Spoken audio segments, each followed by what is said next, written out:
विदेश मंत्री एस जयशंकर ने एक बार फिर स्पष्ट किया है कि खालिस्तान समर्थक आतंकी हरदीप सिंह निज्जर की हत्या पर कनाडा में जो कुछ भी हो रहा है वो उनकी आंतरिक राजनीति के कारण है और इस हत्याकांड का भारत से कोई लेना देना नहीं है।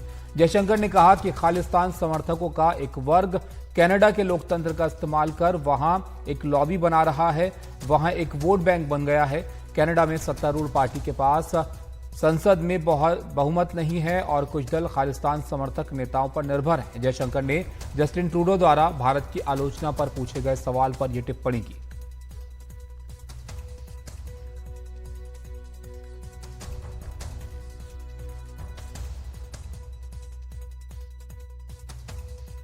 Our biggest problem right now is in Canada, because in Canada, actually, today the party in power in Canada, other parties in Canada have given these kinds of extremism, separatism, advocates of violence a certain legitimacy in the name of free speech.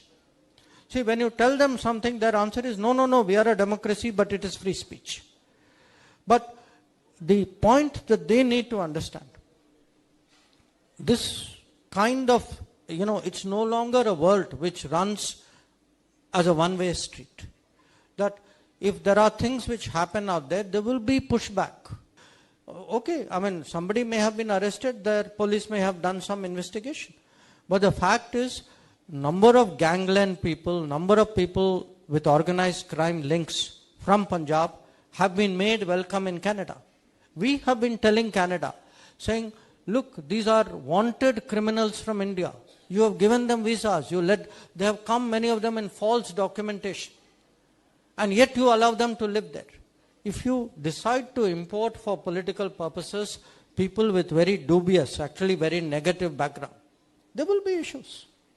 They have, in some cases, created problems in their own country as a result of their own policies. No, why would we fear? If something happened there, it is for them. Canada के इस मामले को लेकर विस्तार से समझा रहे हैं हमारे सहयोगी उमाशंकर सिंह। जैसा कि विदेश मंत्री ने साफ किया है कि वहां की जो राजनीतिक मजबूरी है वो है जस्टिन ट्रूडो की। जगमीत सिंह जो हैं उनके समर्थन पर जस्टिन ट्रूडो की सरकार टिकी हुई है, जिनके पास अपने तकरीबन 20 सांसद हैं। और ये भी माना जाता है कि जगमीत सिंह के इशारे पर ही जस्टिन ट्रूडो जो है इस तरह के भड़काऊ बयान देते हैं या फिर जो खालिस्तानी, जो भारत विरोधी अलगाववाद को वहां से हवा देते हैं, भारत विरोधी गतिविधि चलाते हैं, और जिसको कि भारत की तरफ से लगातार कहा जाता रहा है कि ऐसे तत्व जो कि वहां पर भारत विरोधी गतिविधि चलाते हैं या भारत की तरफ से घोषित आतंकवादी हैं, उनको जो कनाडा है वो भारत को सौंप दे या उसके खिलाफ जो है कठोर कार्रवाई करे। तो कनाडा में ऐसा कुछ भी नहीं किया जा रहा जिससे ऐसे तत्वों पे लगाम लगे। और यही वजह है कि जो राजनीतिक मजबूरी समझ में आती है जस्टिन ट्रूडो की।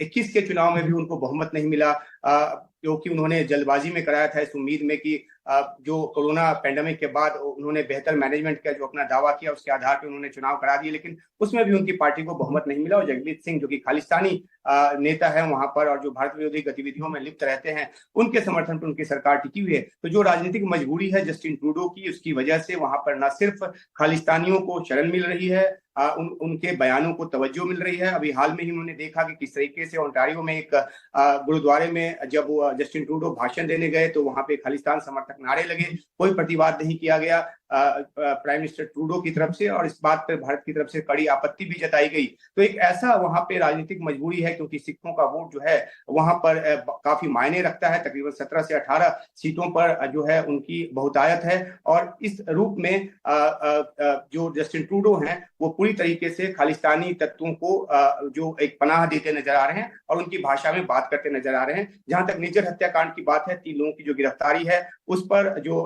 भारत के जो उच्चायुक्त हैं कनाडा में, उनकी तरफ से एक बयान सामने आया है कि ये कनाडा का आंतरिक मामला है, उनकी अपनी इन्वेस्टिगेशन है। लेकिन जहां तक भारत के हाथ होने की आरोप का जो बात है, तो कनाडा की तरफ से अब तक कुछ भी सबूत के तौर पे पेश नहीं किया गया है। और जब पेश किया जाएगा तो इस बारे में जांच की बात तभी उठती है, क्योंकि ये पहली शर्त है कि कोई सबूत हो। तो बिना आधार जस्टिन ट्रूडो ने संसद में खड़े होकर भारत के हाथ पर शक जता दिया, और उसके बाद से आज तक कोई भी एजेंसी कनाडा की जो है उसने इस तरह का कोई सबूत नहीं दिया जिसमें निज्जर की हत्या के पीछे भारत का हाथ सामने आए। तो इन तमाम बातों को लेकर भारत और कनाडा के बीच एक जो राजनयिक गतिरोध है वो बना हुआ है। 41 जो राजनयिक हैं वो भी भारत से निकाले जा चुके हैं पैरिटी के आधार पर। और जो एक ताना बाना बना हुआ है वो तनाव का बना हुआ है, लेकिन कनाडा जो है अपने बयानों से बाज नहीं आ रहा।